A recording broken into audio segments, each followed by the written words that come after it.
Hi, my name is Sage Turk, and 2 years ago, something big happened that would change my life forever. Despite being an active Mormon, Christian, and believer for over 33 years, I lost my faith in God. What I didn't lose was my happiness, my hope, and the curiosity to explore every facet of this crazy adventure called life. And like every adventure, sometimes we can use a little guide.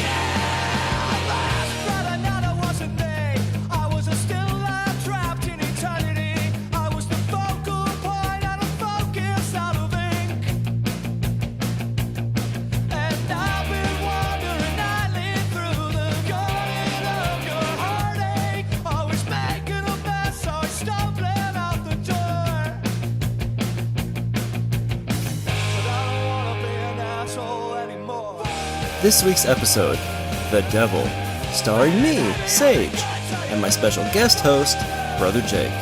Also, an interview with Satan, Lord of Darkness.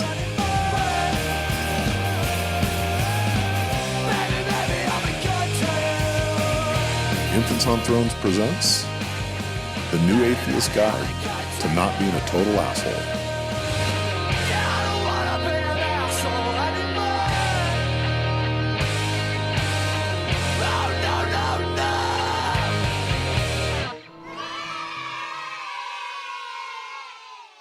Hello, dear listeners, and welcome to a special live episode, although it's not going to be live to you, but live... It's live right now. Because we're in studio, episode of the New Atheist Guide to Not Being a Total Asshole. As always, I am your host, Sage Turk, and with me is my very special co-host, Mr. Jake Frost. Oh, thank you very much. Yes, so otherwise known as Brother Jake. Yes. Jake, do you have anything that you'd like to plug or tell the listeners, like, just before we get started? I guess the website, askbrotherjake.com. There are videos.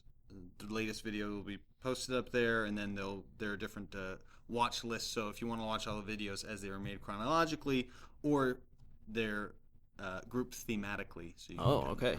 So you guys can get your Brother Jake fixes there. So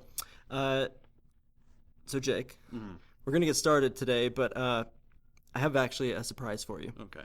We actually have a special guest that's going to be arriving shortly in studio. You might have heard of him, but I don't think he needs much introduction. Without further ado, we have Satan himself, the devil. Oh, the Dark Lord. Why, hello, Brother Jake and Sage. I knew how you were are British. you? I knew you were British. You Yes, motherfucker. most people assume so. Yes, that's very insightful of you. By the way, Brother Jacob, I appreciate your title. It's actually quite fitting. I don't know if you know this, but you and I are actual brothers. Oh, Did you know that? Well, I heard that there were rumors. You had heard? Oh, very good. Well, We do look alike. well, do you remember what an asshole you were to me in the pre-existence? Look, that was mostly Jesus' fault. He was kind of the ringleader. Listen, I'm And- sorry, but out of 4 billion brothers and sisters, I happen to remember you pushing me down in the sandbox and pulling my horns and... Well, you had horns. My parents referred to them as love handles, which I think is actually gross now that I think about it, but I couldn't help Well, it. that's with a childhood like that, I can see how you ended up the way that you. Listen, I'm just saying, I got picked on a lot. Wasn't much I can do about it, but... Oh, you're a bully. Okay, well that explains it then. You're totally fine. I mean, I do think I got my revenge. I mean, the Holocaust and all, but I might have taken it just a tad too far on that one. My bad. Oh, really? That overdid it. I think I might have overshot a little bit. I apologize. So, like Hitler versus Stalin, like in a death match of evil, who wins? Well, Hitler is pretty boring. So, personally, I'd hope for Stalin. He's a laugh a minute. That guy knows how to party. I'll tell you right now. Well, he has the better mustache. He does. He has a fantastic mustache. I wish I could grow one myself.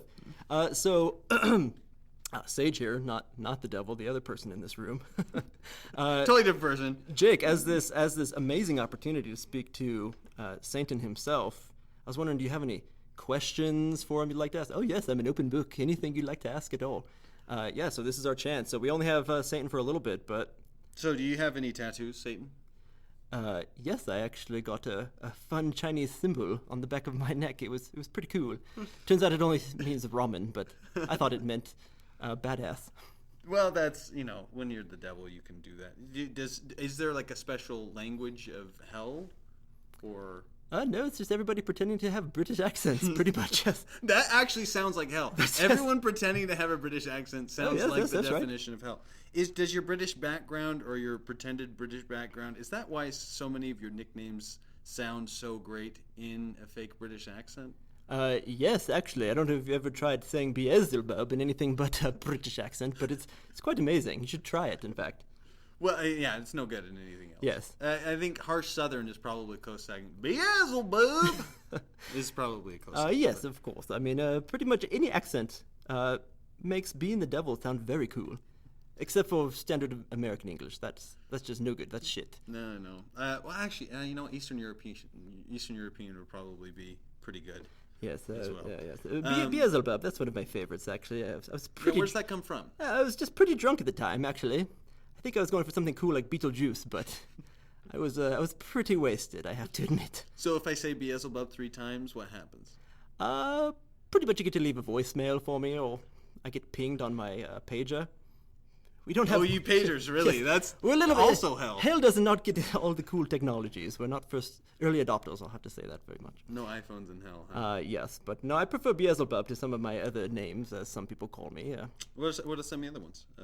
Well, there's Old Scratch, which I'm not a fan of. A guy gets caught with itchy balls one time and suddenly it just sticks. Old Scratch. That's how it was. Huh? That's how. I was even. So in how my... did the names get out? So did like a mortal person see you scratching your balls, or was that like a demon that leaked? Is there WikiLeaks? No, out of hell? I was in my room by myself, scratching my balls, not doing anything else, and of course Jesus, who can see everything in the universe, decides to peek inside my bedroom at just the right time. I bet he has like whatever his version of Google Alerts is. He probably has one set up for ball scratching for you specifically. Yes, I mean he has omniscience, and what does he do? He spends time looking inside of bathrooms and bedrooms and all those other places. Yes. So that's all the places that you scratch your balls. He's kind of a pervert, I have to admit. All right. All right. So there's Old Scratch. There's This is the Father of Lies. I like that one. Father of Lies. That was very. Well, it's paternal. Yes. Well, do you want to hear something that will blow your mind? I won't believe it, but yeah, go ahead. Are you ready? Yes. All right. Brother Jacob, what if I told you right now that I'm telling you a lie as we speak? No! The father of lies! Do you understand? I get it. It's pretty good. Do you understand the logical fallacy of that? I'm telling you a lie right now. Is it the truth or is it a lie? This is like something off the Court Jester. Yes. Like with the chalice in the palace. Yes, the brew that is true. I just blew your mind, I think. Yes. Yeah, the Father of Lies, I like that one. So I'm pretty good with that one. You made that one up yourself, though. Let's yes. be honest. Yes. I thought it sounded pretty cool. Yeah. All right. Father of Lies. That. I was going to go with the Duke of Deceit, but people started making fun of the word Duke. Yeah, it's not a good one. It's got the bad connotation. And with the whole Confederate flag thing, there's. Yes. No. You don't want to be associated with slavery. No, those bastards. Yes. The Lord of Darkness. Wouldn't be caught dead. No, wait. Lord of Darkness? Is that one? Or Lord of Darkness is pretty cool. However, I'm kind of afraid of the dark. Hell is a very light place. Lots of magma. Oh, right. Everywhere. I failed to take that into account. Yes. No. Not a fan. Or Lord of Darkness, the Dark Lord. Also another one. That's like a Voldemort thing, though. There's the Lord of the Flies, which Jesus also came up with, which sucks. I don't like that one. Don't want to tell you how I got that one. All right. Had to do with another itchy finger. I'll tell you that. Man, that Jesus sounds like a bit of a. He sounds like a party, though. Listen, he's the cool older brother that I understand people want to be like him. He knows how to put on a show, but then there's us loser little brothers, sitting in the corner and just waiting for our time to shine. Even with you being so much older than me, I still picked on you. I don't really know how that happened. Oh, but see, that's the great secret. You're actually much older than I am. Really? I'm actually everyone's little brother. I didn't know if you knew that. You're the last one? I was the last one out, yes. That's probably why God hated you. Yes. Because you were a mistake, probably. Yes, that's why I was picked on by 4 billion brothers and sisters, yes.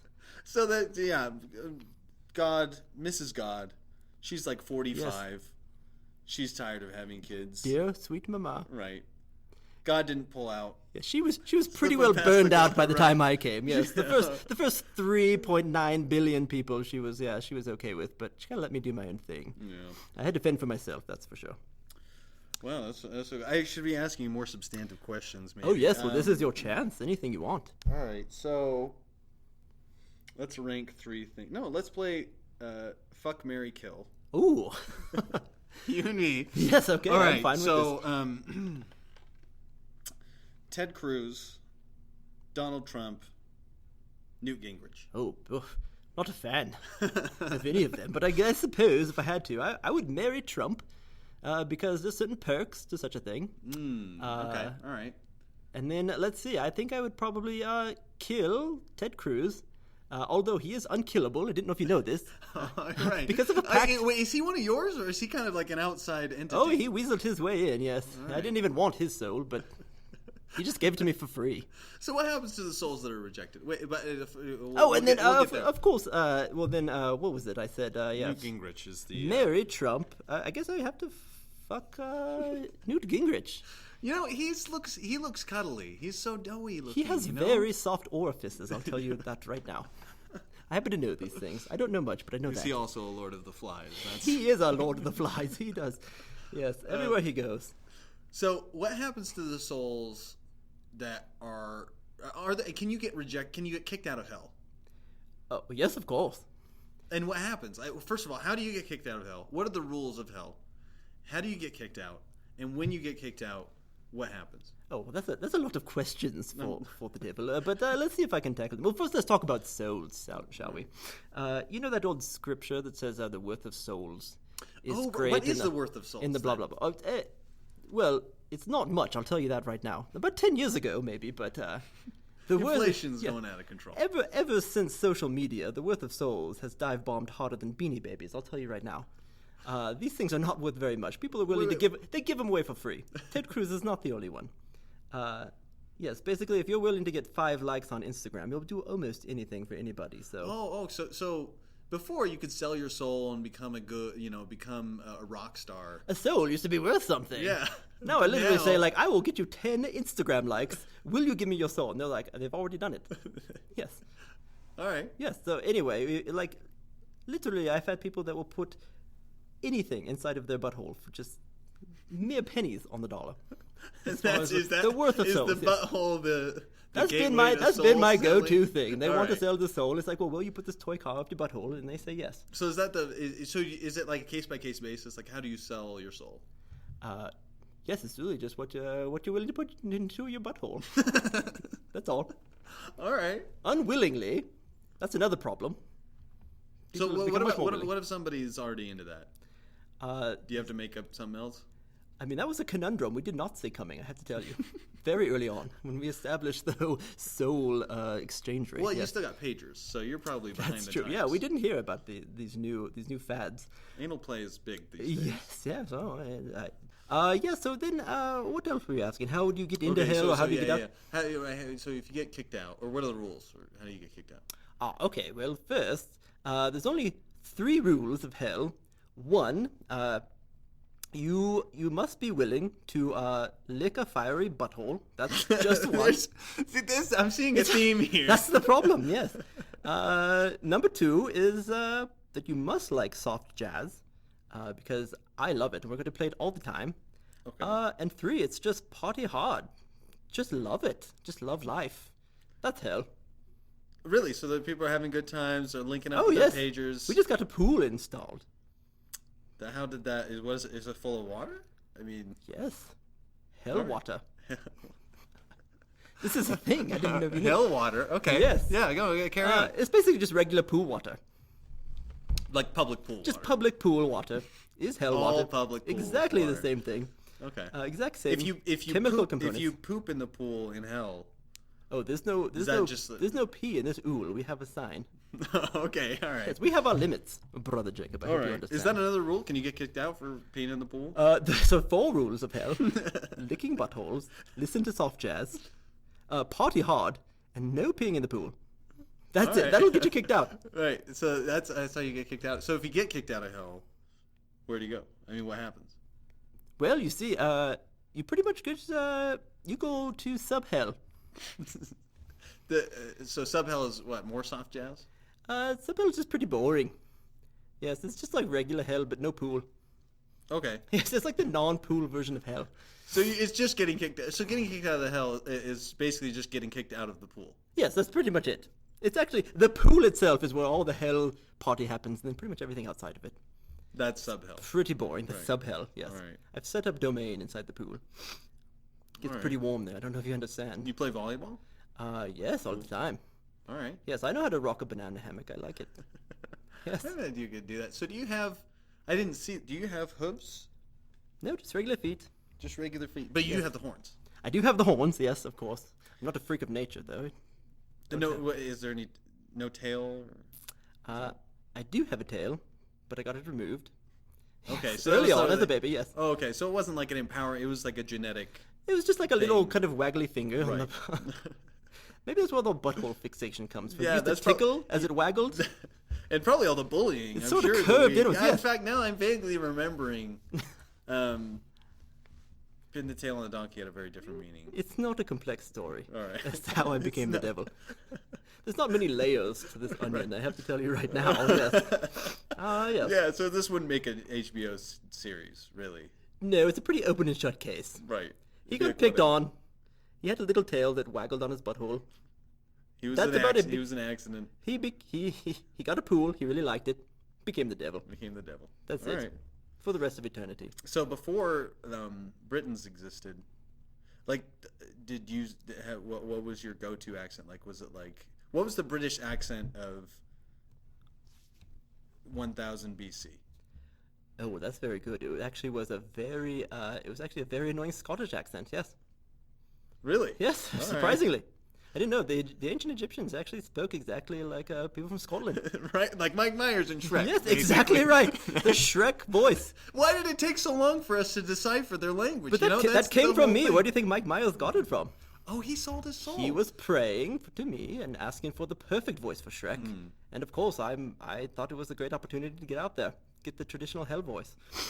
Yes, no, it wasn't until a semester in college I spent in England when I decided to kind of do the voice, because this is the Queen's language and it's more proper. It does feel more. Yes. It takes the edge off of hell, I think. Yes, I think so. Yes. Any other questions for me, Brother Jacob? Oh, shoot. So I got lots of. So do you say any cuss words? Is cussing allowed in hell? Swearing? Oh, well, I find it fairly uncouth, unless they're synonyms for butthole, I think. So those are my go-tos. All right. I'll do that one. What about British swear words like bloody? Is that a little? Oh, well, yes, I do love bloody. That one's pretty good. But I don't consider that a cuss word. I just consider that a fun way to right, punctuate 'cause- sentences, yes. Right, because it's a fake British accent. You're not Exactly actually right. British. I don't So of course actually you're know how not. offensive that is. Yes. I'll drop that bomb, no problem. All right. Yeah. Yeah. Yes. No, we tend to avoid the cuss words a little bit. Hitler, he gets a little blue sometimes. Yeah. But he's also super boring, as I mentioned, so... Really? So what is his? So what? When he was, because he seemed like he was having fun at the when he was speaking. He was quite the speaker. Does he not do? Do we not have like speech night at hell, or did he tire himself out? Oh, the problem is, it's just every single thing he blames on the Jews. I mean, his juice is too warm, and it's the Jews did it. And it's like, Hitler, come on. Right?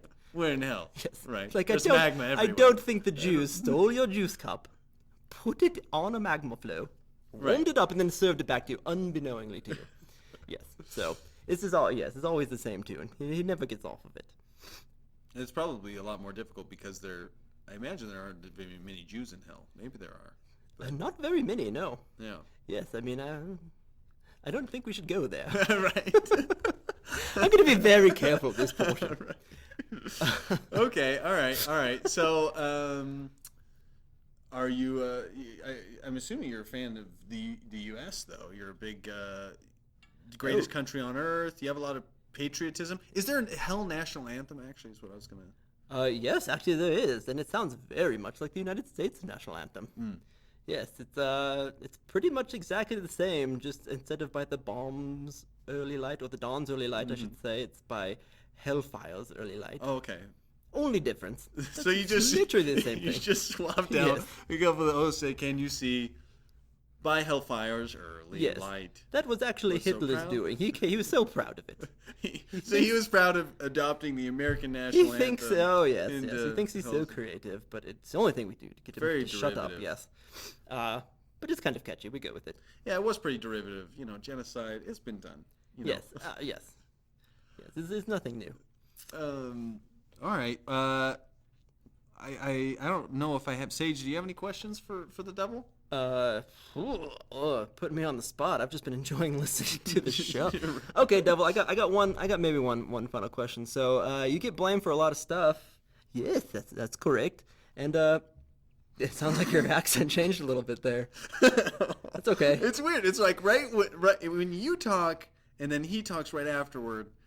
There's kind of a It's an awkward transition. Yeah. right.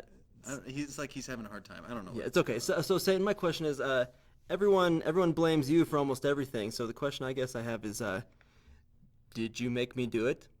Did the devil make me do it? Well, I would say that probably about 1,000 years ago, that might have been the case. But you see, there's this little thing called appeals court that always fucks me over. See, you're making me speak blue. I'm channeling Hitler.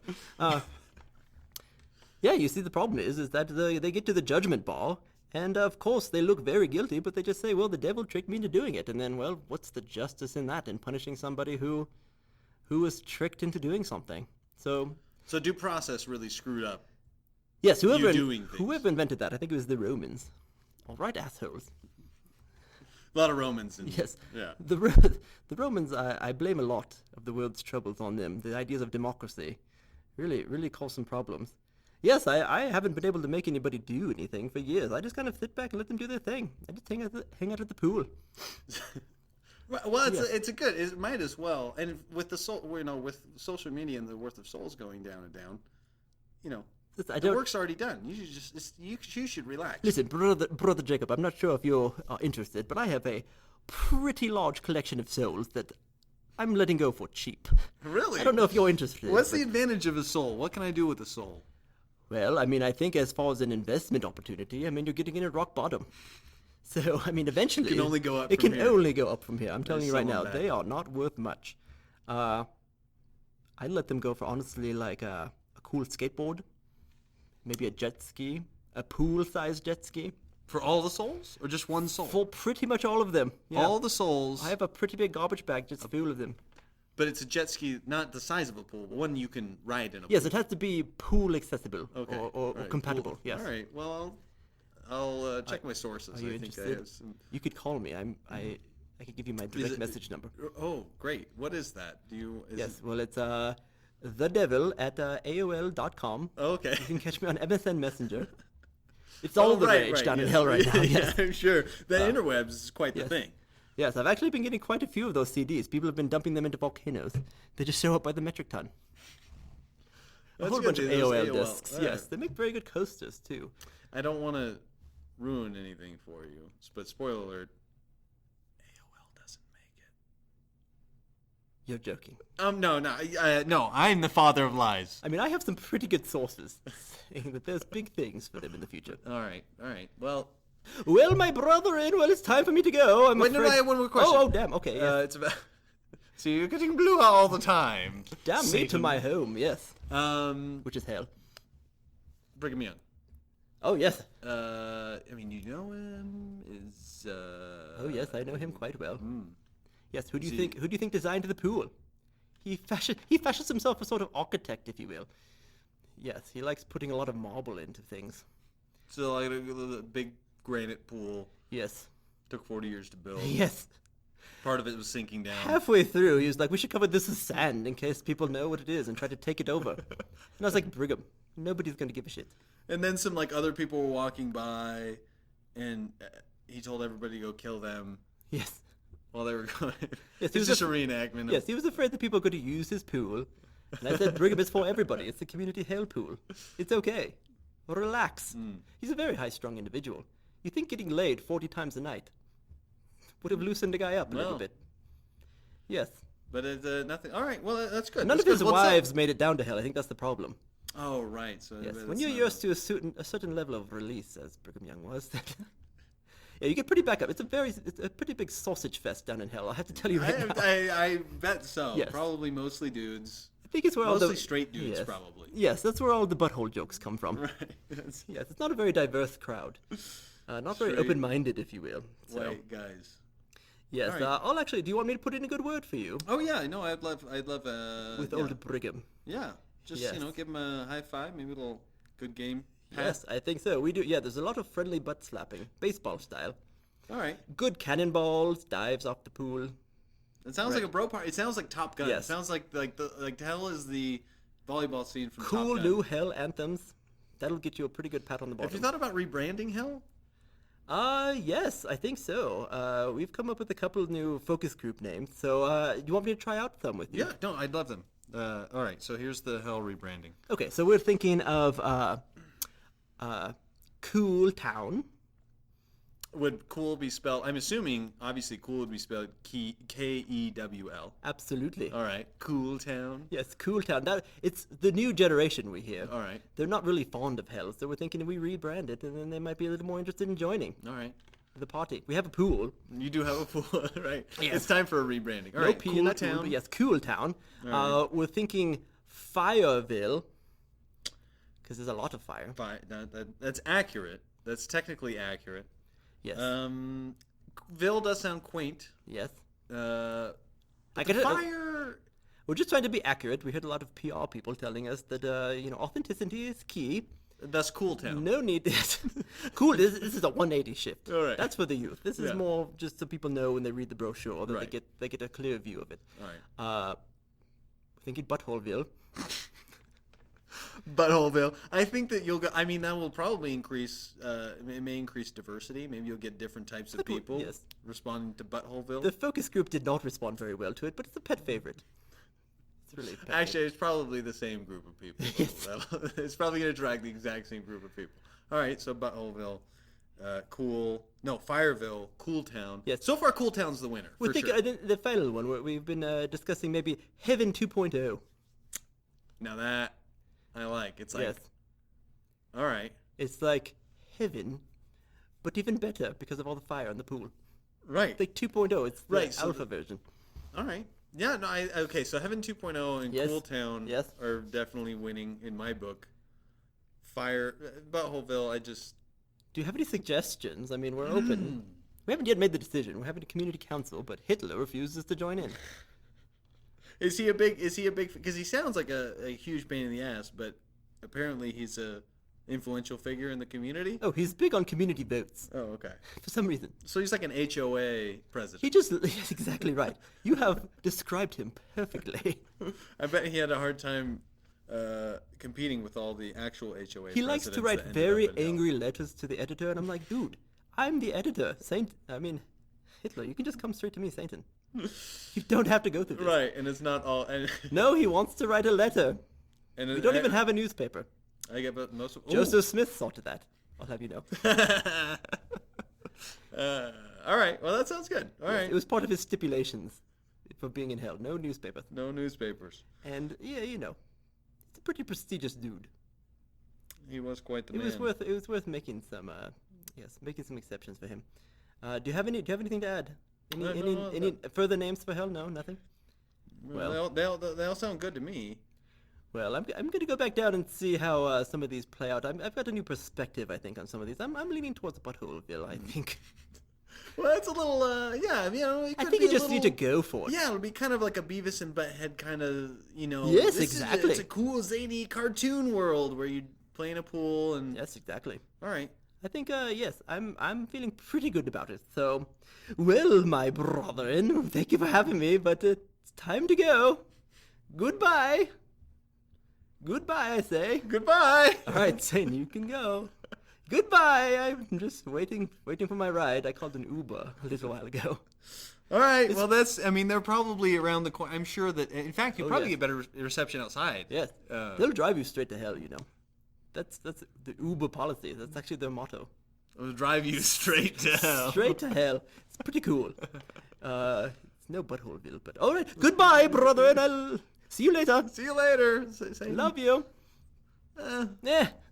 Okay, it's a little much. It's a little little strong. Too soon. All right, thanks, Satan. Wow, that was great. I can't even believe we got him. Yeah, I know. I mean, it actually kind of makes me think that he's not. It makes me think he's less cool than I thought he was because we got him. He was a little too eager. Yeah, he just showed. He was like the first. Yeah. Shot. I sent a note through that direct message, and instantaneously, right, it was just showed right up. It was like he was just sitting there, waiting. Basically to like be when and invited where. to Yeah, anything. yeah. I kind of feel bad for the guy. It's kind of pathetic, actually. Yeah. I don't even believe in him. That's the problem. That really has got to hurt. That's got to sting. Yeah. For him. Yeah. They say that the devil's sort of greatest achievement was getting people to not believe in him, but it doesn't seem like that for him. He doesn't seem to have had many great achievements. Right, yeah, exactly. It's a low bar. He was pretty into the pool thing. The butthole stuff, that was making me pretty uncomfortable. Yeah, it was like, it was like he was stuck. He was like a 13-year-old. I mean, I get it's In a like, way. we give our grandparents sort of latitude when they're Right. being sort of racist Right. or homophobic or whatever. And I guess he's like, 6,000 years old, Right. 7,000 years old, something. So I guess I got to give him a little bit of a pass. But, yeah. The accent was no good but either. yeah, I'm not feeling that. You spend one semester, Right. and suddenly you think you speak British. Ugh. and it wasn't even like it was like an obviously pretentious, affected. It was really, yeah. It was really bad. Yeah. No. All right. So Jake, man, the devil. Yeah. So one of the reasons, I brought His Majesty in. Ooh, His Majesty. We didn't talk about His Dark Majesty. We should ask him about that one. Oh yeah, that was it. No, I asked him about like Lord of Darkness, all the dark. That's true. He's afraid of the dark. ones. That makes sense. Yeah.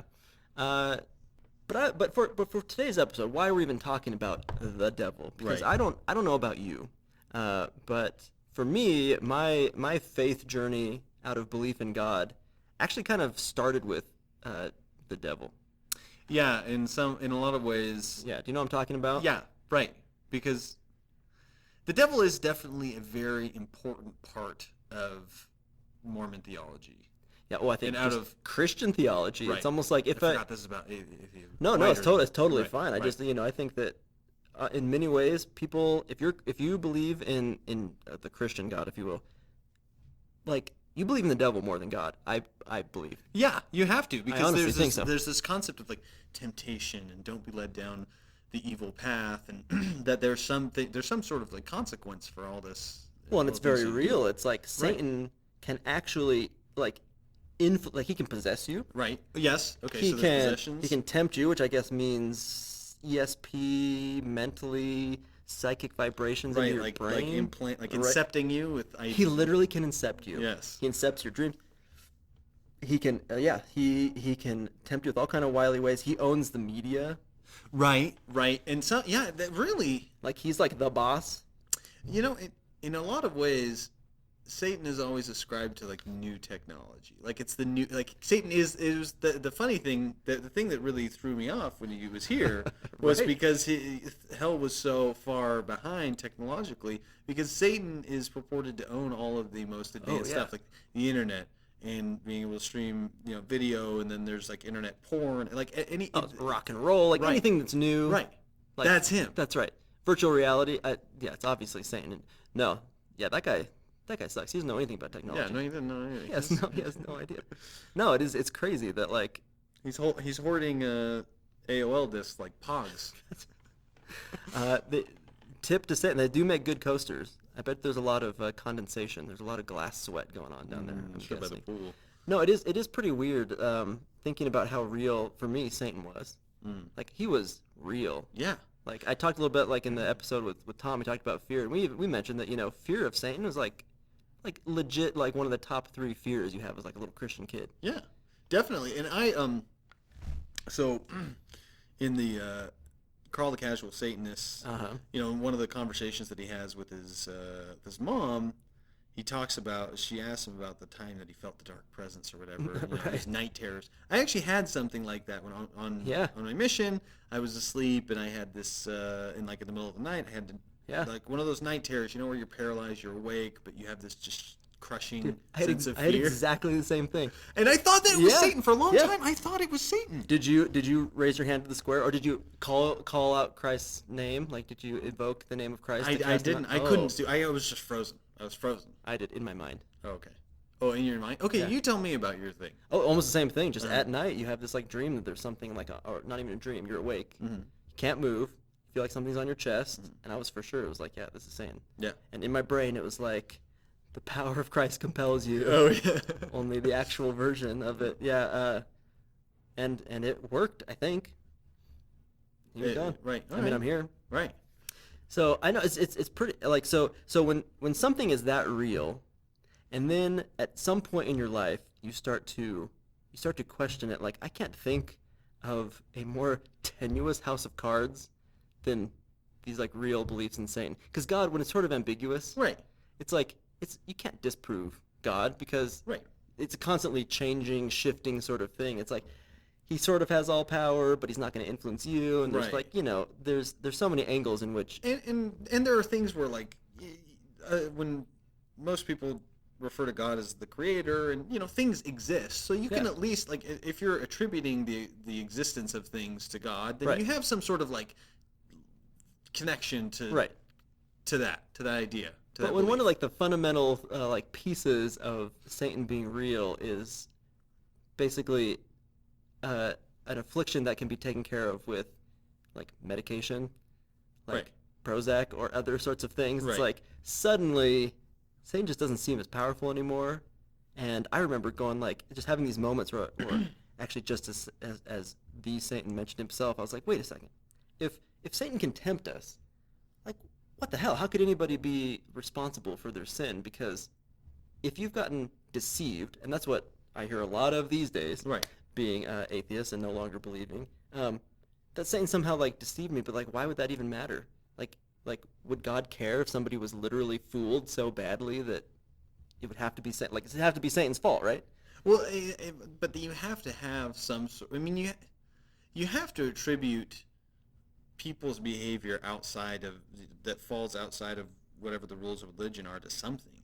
I mean, it's true. I mean, I get where like the whole Satan idea comes from. Mm-hmm. It's sensible, but man, did that like house of cards fall hard when I started just thinking about it. Right. Yeah. And I think you're right that the belief in Satan really does, in many ways, is more important than a belief in God, and it was more influential as like a Right. catalyst for not really seeing God the same way, or kind Right. of loosening the narrow view in which I had. I believed in God, and saying, well, there are different ways of thinking about this. The concept of Satan was very important in that process. Well, I think for it's me. part of the glue that holds it together. Because so what I recognize very, very clearly when I lost my belief in the devil, which came before losing belief in God, it was just sort of like this feeling of, I don't think I believe this. That sort Right. of like, I don't think I believe this the way that everyone's sort of talking about it. Right.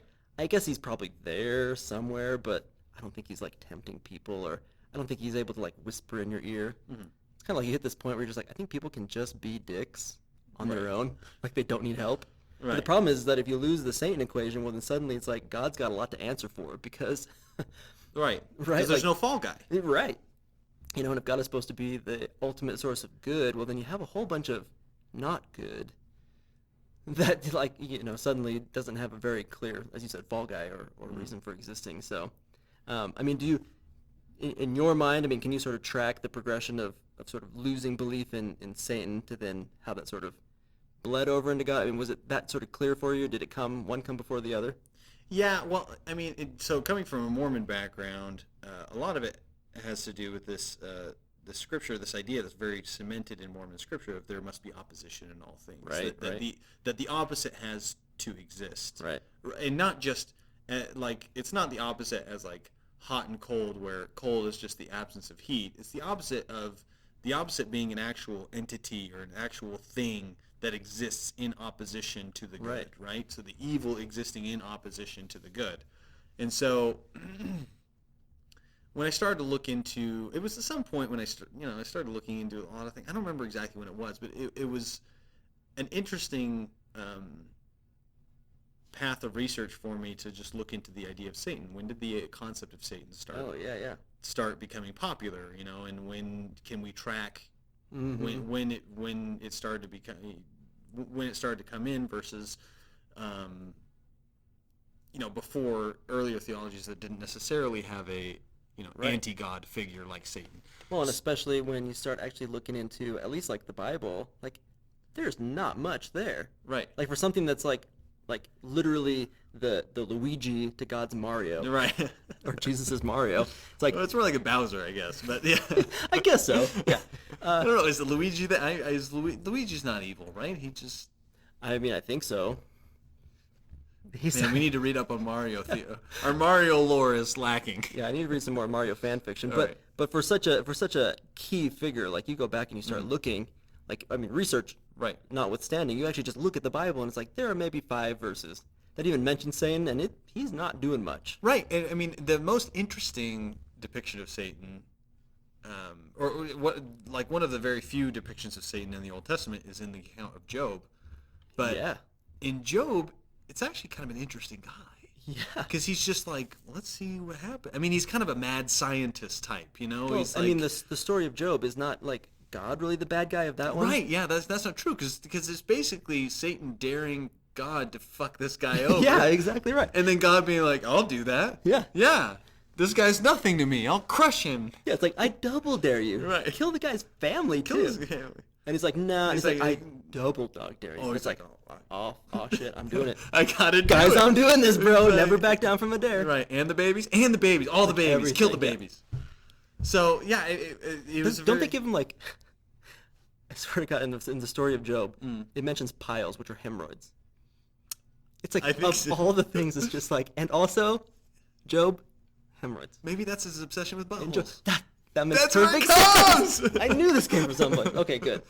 No, it's correct. You look back into it. You're doing this research. You're seeing the history of where Satan sort of came from, and man, there is definitely, I mean, there's a correlation in just sort of understanding, and this goes for, I mean, I think all of religion, but definitely with the devil, a correlation of what's our understanding of how the natural world works, what's our understanding of like human mental illness, what's our understanding of like superstition, and the devil just follows that path like in perfect step. So you're like, 1800s, I bet you they are blaming bad coughs on the devil, Right. or birth defects on the devil, or what is the devil's power? It's like what does it even look like? Well, goats like were a very common thing, Right. back then. So it's like he must be part goat. Nowadays he'd be like part Pokemon or something like that. Right. Like, I don't know. It's like he's half Squirtle, but if we had invented the devil, Right, if we invented the devil. Yeah. Yeah, but at the same time, so I get that. There's some aspect of it that seems ridiculous when you really think about it. You're like, oh, well, do I really believe that there's some, Right. malevolent spirit out there Right. that's, plotting on the destruction of man? It really is a British accent, though. I get why he does it, Exactly because right. now that I'm doing it, I get. So, do I really think that that's what's happening? No. So there's some like kind of ridiculousness that I can see in it. But at the same time, when you peel that away and you're like, okay, so I don't believe in the devil, it doesn't really solve the problem. Like, I can see why it's a comforting thought. I can Yeah. see why, like, there's a double, there's a downside, which is people are afraid. It causes unnecessary fear and anxiety in people. Majorly, yeah. I mean, yeah. You start looking like the Salem witch trials and that kind of Right. stuff. It's Yeah, like, yeah. whoa, bro. Like, Right, we that's need to calm down a little Yeah. bit. So obviously, witch trials bad, but I can kind of see the appeal of having kind of a fall guy for Yeah. bad, chaotic things that just Yeah. happen in the course of everyday life. Well, answer me this. So I'm curious. Okay. In your mind, and truly as a believer, so even all joking aside, like really in your mind, when you imagined Satan, really, how evil was he? And I'll let you answer first, because then I'll tell you how I think. Because when you really think about it, like, obviously Satan is the most evil thing ever, but when you really put it in concrete terms, like, did you think of him more as sort of like a fall guy that was doing like funny cons, or did you actually consider him like the source of like really awful things, like child rape and terrible stuff like that? Right. Yeah, I guess I would say the second one. Like, I didn't really think of him as a fall guy, not until I started to, when I really believed in him, it was the evilest thing ever. And Really? So there was Okay. like, but the definition of the evilest thing ever was kind of wishy-washy, because like in some ways, like there's these evil things that exist very much in the physical world. So there's Yeah. like Texas Chainsaw Massacre stuff, right? That's evil stuff. But tell me, do you think that was like that the devil would have even? Cause, I don't know, maybe it was just me, but I used to think of that kind of stuff. Right. I'd be like, I think even Satan would be like, oh, too far. Really? No, I was. I thought he had a limit. I was just like, yeah, Satan's bad, but he's not that bad. There's somebody worse than Satan. Almost. I don't know why I thought that way, but like, No, I definitely went there with Satan. That was him. But most of the time when I thought about, like, if I had to imagine him as evilest, I would think of something like Texas Chainsaw Massacre. But when in the more kind of practical day-to-day interpretation of what Satan is doing and where he's mostly operating, it was mostly getting people to do drugs or something. It was like the kind of spiritual stuff where, like, look at pornography or something. Okay, like so was it more like, are you saying it's the sort of gateway temptations? Mm-hmm. Is that what you're saying? Like he was more in charge of like getting you on that slippery slope? Well, that was more of what was happening. Like, Okay. sure, like 2%, like 1% of the population, or He could just that's waltz on and actually he's way like too high. Texas Chainsaw Massacre these people, and you're just like, oh shit. Right. Okay, I never thought of that. Right. Yeah. I guess I said 1%, but that's way too high. But whatever. There's some tiny proportion of the population that goes to the Texas Chainsaw Massacre. Right. But most of the time, most of his influence is in a sphere that's not that extreme. Right. That's what I thought of, but I didn't think that he had a limit. The Texas Chainsaw Massacre, I was perfectly fine. Fair putting it on game for Satan. yeah. Okay. Yeah, I guess it's weird. I don't even know why I necessarily like put it. Maybe just because I thought the devil was sort of a cool character. Like he's sort of the anti-hero. It's sort of cool that Right. he's sort of this guy that's like doing long cons and he's wearing a cool suit, and I guess I just didn't picture Yeah. that guy like being willing to go there. But If thou punisheth me, or whatever. I forget that thing. But in the temple. Okay, so let's talk about. okay, sure, yeah. So I know that I don't really know what the audience for this is. It's definitely primarily Mormon audience, so let's do okay. it. All right. So in the temple, the depiction of Satan is a little bit more of, a devious character, but at the same time, not coming out of left field, right? He's still you can kind of see where he's coming from or what he's trying to accomplish. Right. It's not like the Joker, just like crazy Right. Chaos insanity, right? reigns, yeah. Yeah. No, I think that's it is so interesting that like it's clearly such an appealing concept. I think that's why humans have been like batting this thing around forever. I mean, if you even look at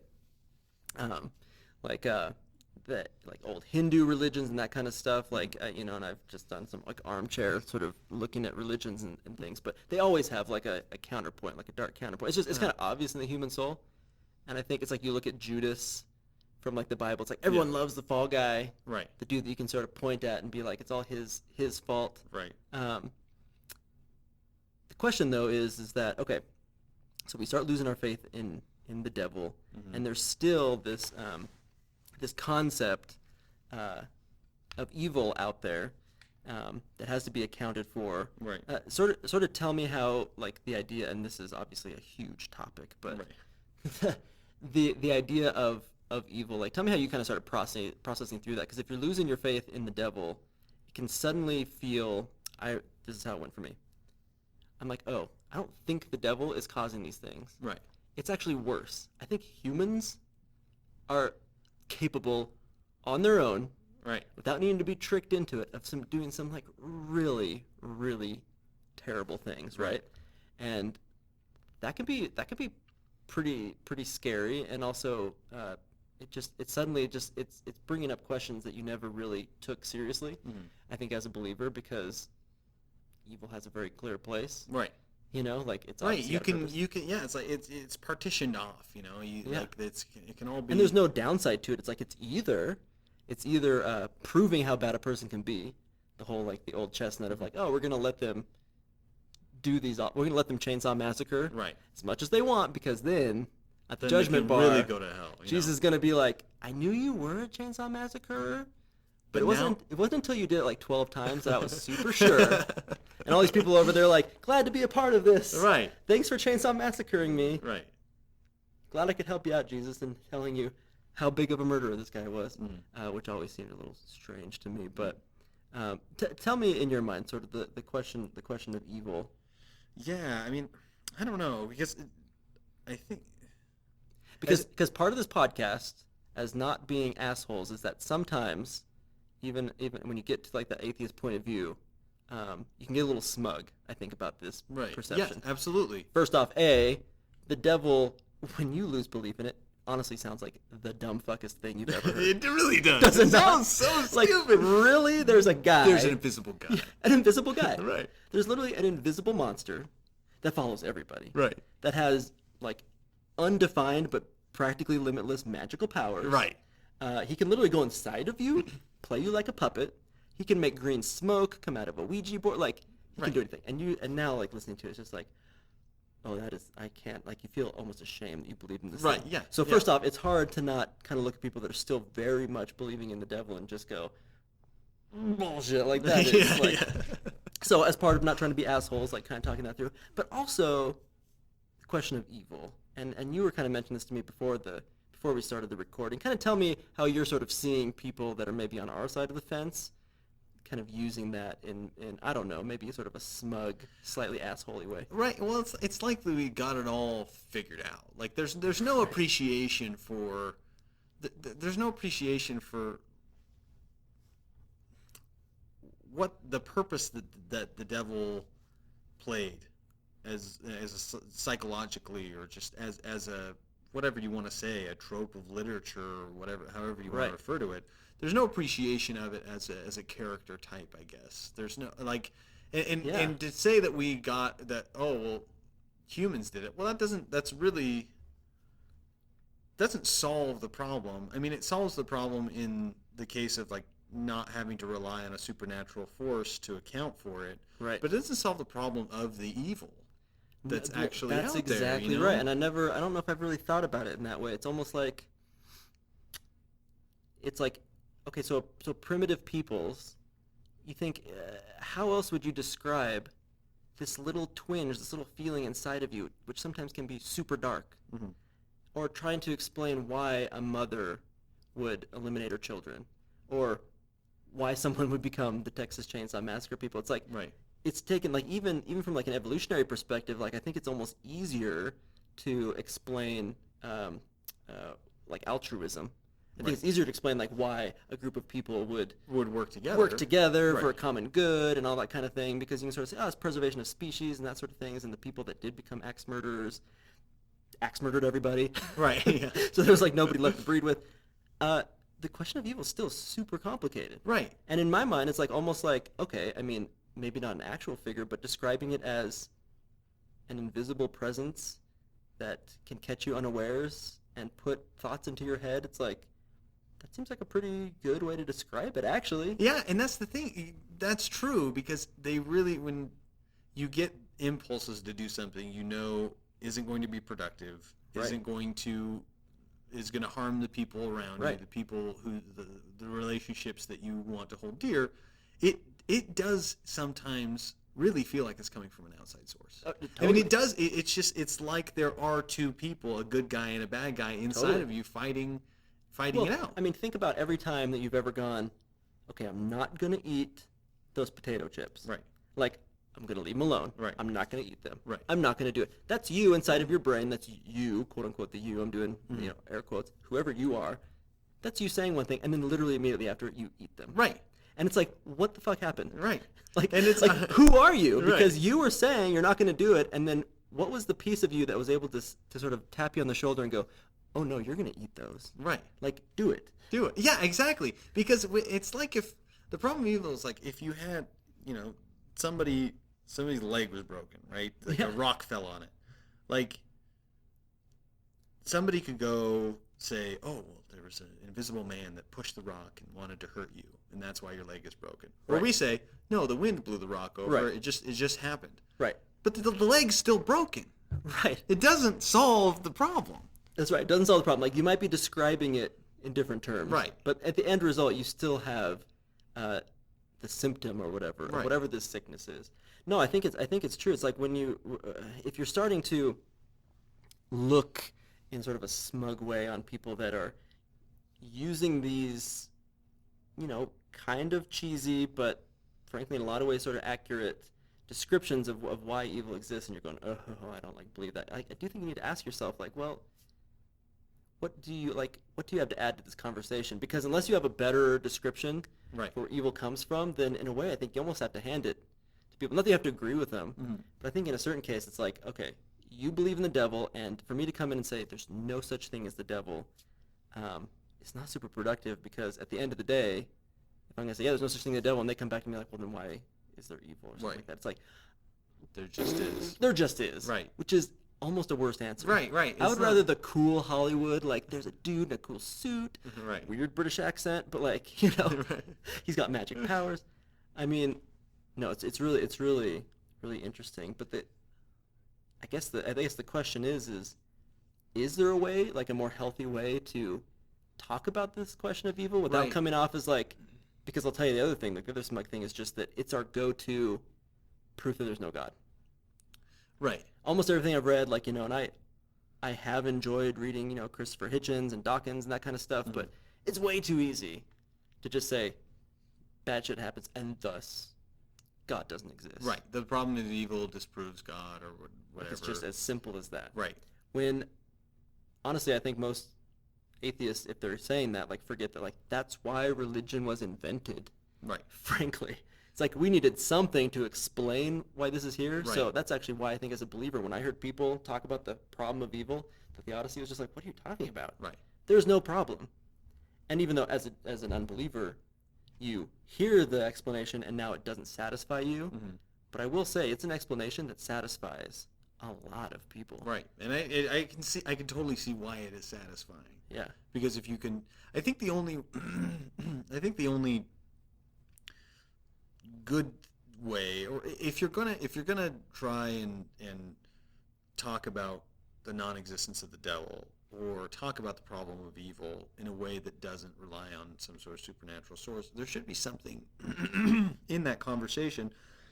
You should be using that realization as a way of inspiring people toward motivating oneself toward solving the problems themselves. Okay, yeah. So with the rock and the leg and the broken leg thing I was talking about before, there's no advantage to saying, oh, the wind blew it over, your leg's broken, too bad.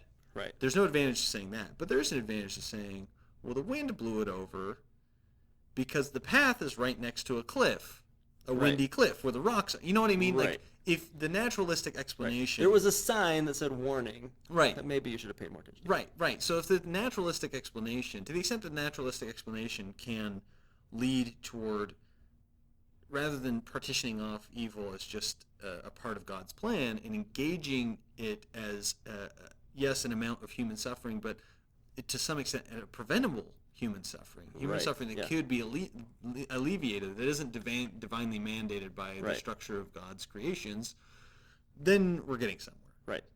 I think part of it is like, just, I guess learning that if an answer isn't satisfying, then you might as well not give the answer. And this sounds super unfair, because this is what I found all the time. It's like because I'm sure there are people listening to this right now going like, there is a very clear naturalistic explanation for why evil exists. Right. I'm a dumb shit, and I'm sure there's some evolutionary thing that explains exactly why people like turn the corner and go into axe murdering. The problem is that, and I've seen this as a smug atheist, I try to give these explanations that are more sort of scientific, and it's falling on deaf ears because inherently the satisfyingness on a scale of 1 to 10 of an answer, like, is it a Snickers bar answer or is it freaking like granola, old Nature's Way dry granola bar answer?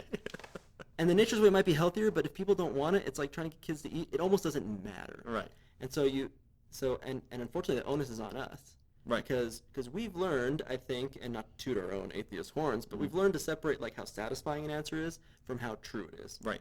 But the two go together hand in hand when you're a believer. Absolutely. And I spent this last week hiking, going camping with my brothers, who are all believers. Is this where the rock story came from? No. Did this actually happen? No, it didn't actually happen. Shoot. But no. Oh shoot! None of us were maimed. On our I was hoping the camping wind trip. was so powerful it blew a fucking rock off. That'd been awesome. No. There was some lightning, but no, none of that. So, but I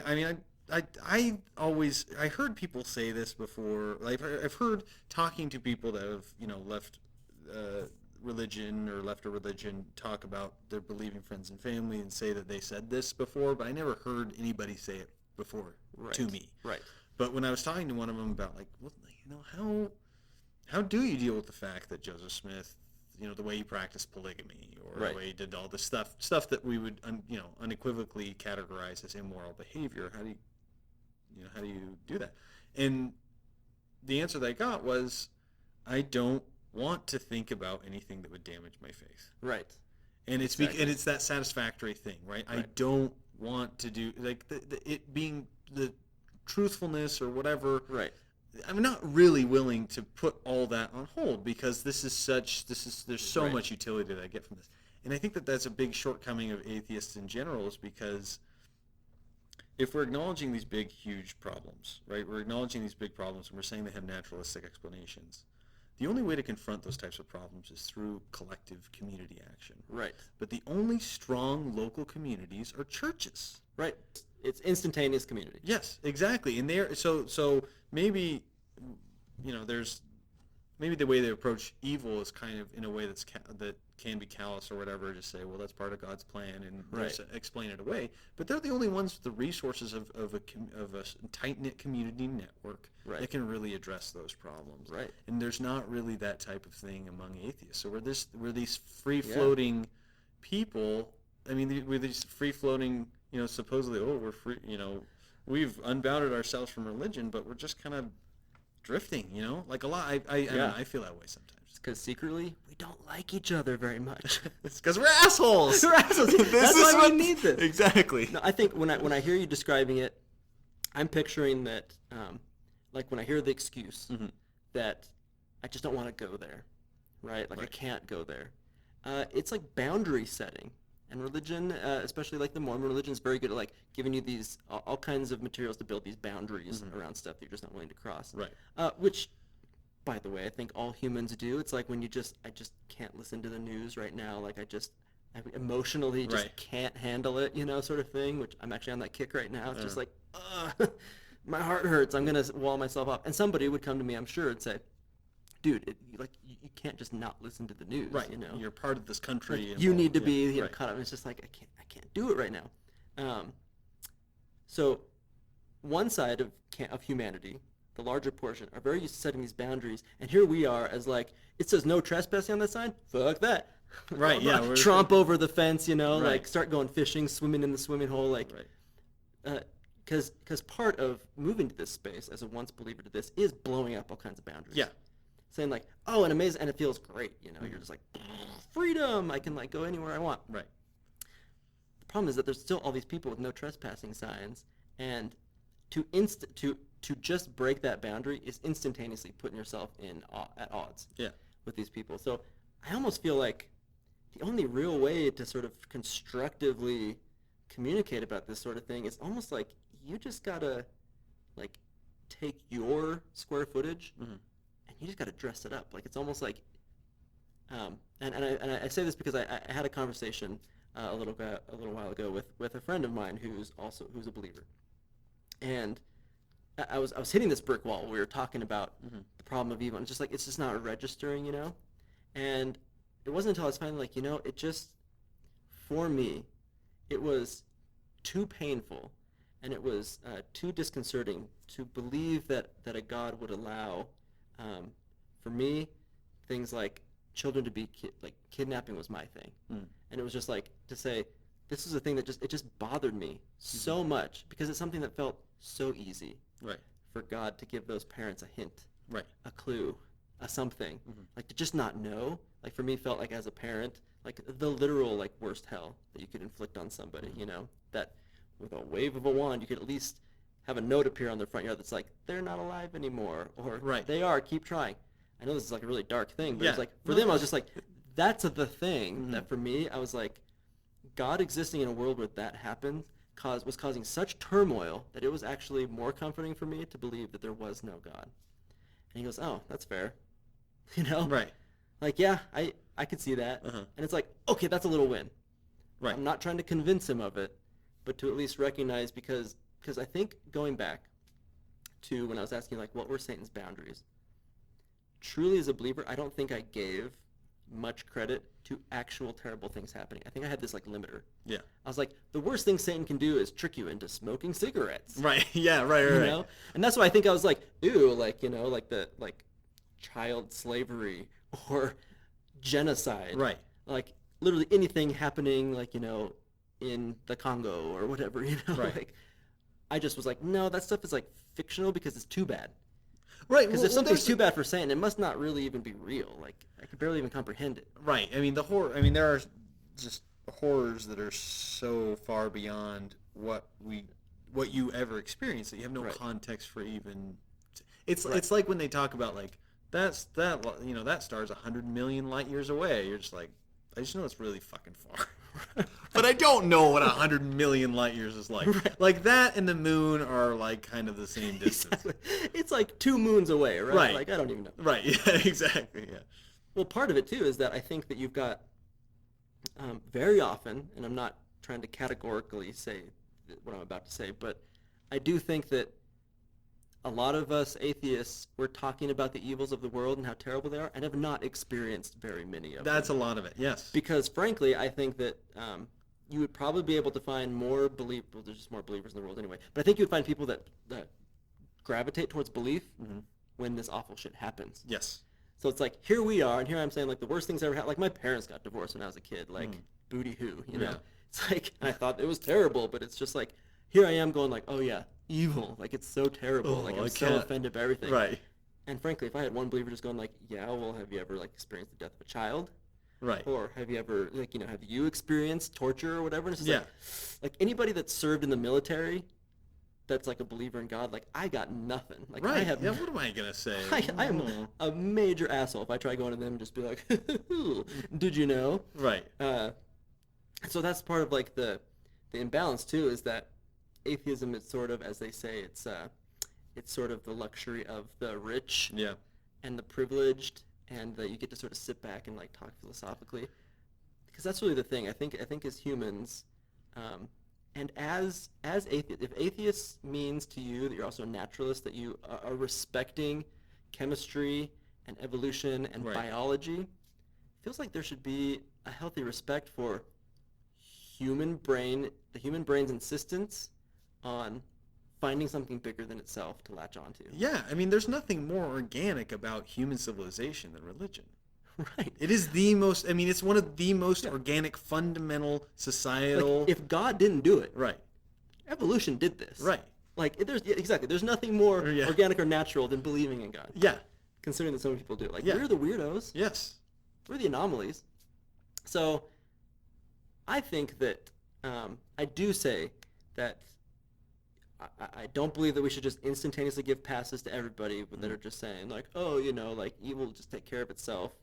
But man, I think that when it comes to, if we're gonna live a life where we don't believe in the devil, like you said, Jake, I think we need to find a way to I guess sort of productively translate maybe the sort of what would you call it, scapegoating. And you need to find something that's maybe a little bit more productive. Because if you now believe that like evil comes from within and that sort of stuff, then I don't know. I don't even know what that necessarily means, but it feels like I now have some sort of responsibility Right. Yeah. to at least stave off some of like the impulsive like evils of the world. Like, I don't know. Right. I don't know if that makes any sense. Yeah. No. It should be shutting off the devil just to shed one's belief. I mean, shedding the idea. I can see why the devil is a useful idea. I see why it's a useful concept. I see why it exists. So if you're going to throw it away, it should be replaced with something better. Right. At least don't So be maybe alleviate the unnecessary anxiety right. that fear of the devil causes, There you go. Totally healthy. and then try to engage the evil or the problems that otherwise would just be partitioned into, well, the devil is active and that's part of God's plan. Yeah, and that's maybe, as we're near the end of our little thing here, maybe that's the thing, is that sort of trying to put in better context, like, what did belief in the devil give you? Right. And I think there's some baby and bathwater going on here. Yeah. Because on one hand, Uh-huh. I think it's totally fine to relax about, like, masturbation or something like Right, that. It's like, right. okay, Satan's not going to catch my dick on fire. Right. Like, God's not watching me, so that's fine. But man, if the impulse is like, well, devil's not there, so I guess like cheating on my wife, Right. or I guess like drinking and not being there for my kids. Right. It's like there's this weird imbalance where the things that I really thought the devil was like trying to get me to do weren't necessarily as important. Well, some of the behaviors that are attributed to the devil are dangerous or can be dangerous. Right. So it's not as if you throw out the devil, that doesn't mean that the whole concept of the devil, everything associated with it, is completely bullshit. So did we just hold on. Did we just come full circle and are we basically saying that maybe the devil's real in some way or another? Like inside of our brains? Is there like the medulla oblongata? Yeah, maybe it's medulla oblongata, brainstem, whatever. There's some in your limbic system. There's something in there that is. I mean, you're gonna have impulses toward unproductive. Let's call them unproductive behaviors. Unproductive, yeah, that's fair enough. Or counterproductive behaviors. You're gonna have impulses toward counterproductive behaviors, and to the extent that you want to attribute that to, I don't know, something else within you. I guess we did come to the full circle and say, like, maybe the devil's real. Maybe it's in your brain. Maybe you are the devil. We're all the devil. It's just easier to blame it on the devil. Right. I'm gonna stick with the devil. I don't believe in God, but I believe in 100%. Devil's real. Exactly. Actually, because nobody has a problem explaining the problem of good, right? That's not a theodicy. Oh my god, yeah. So maybe we should be, right. Yeah, huh. That's so maybe we should be believing in don't believe in God, but believe in the devil. There you go. So now we've just confirmed every believer's fear that that's where atheism That's what is to believe just in devil Satan. worship. So that's where we shut it down. Here This we is go. perfect. We did it. We did it. We're back to atheism. All right. Well, everybody, this has been the New Atheist Guide to Not Being a Total Asshole. Hopefully, you guys got something out of this. At least just how to not be assholes like the devil is. Right. Just don't talk about assholes. Like Right, he talked about assholes in a really asshole-y way. Right. Yeah. Just don't go too there. much. Yeah. And if you have a fake British accent, it's not that good. Nobody wants to hear it. Keep it to yourself. Don't put it on a podcast. Whatever you do. All right. All right. Thanks, Jake. Yeah. Thanks, Sage. All right, bye.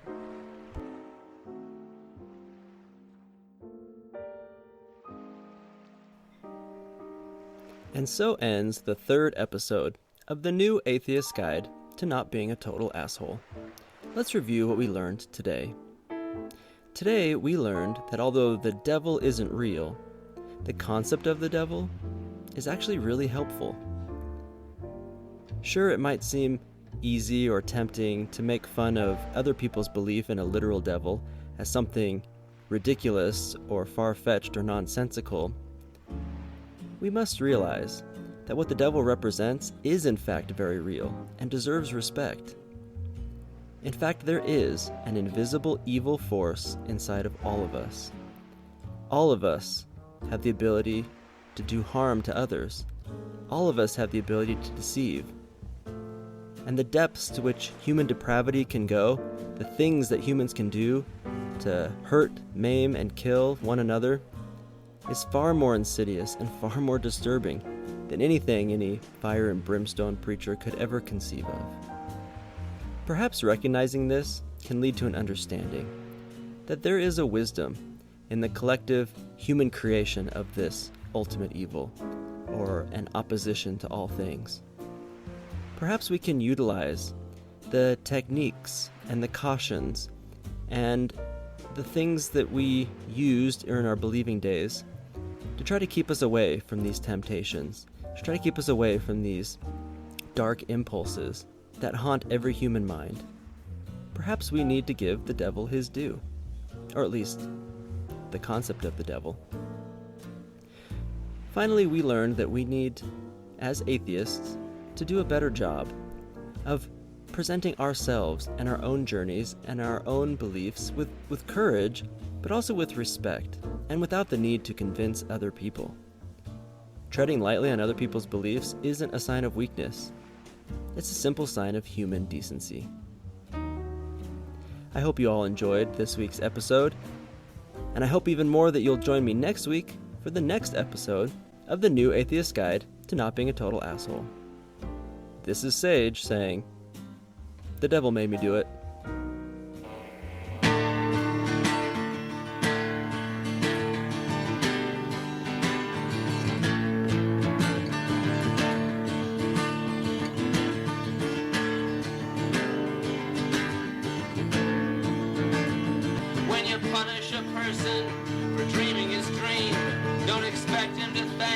forgive you.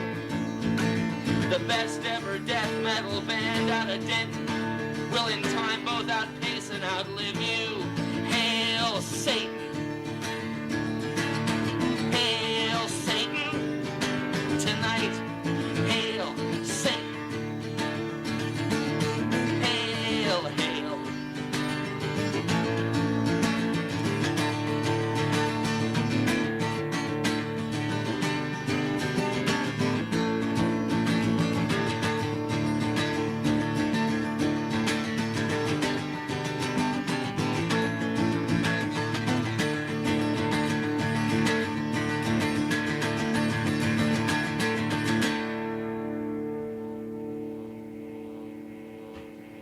Thank you for listening to Infants on Thrones.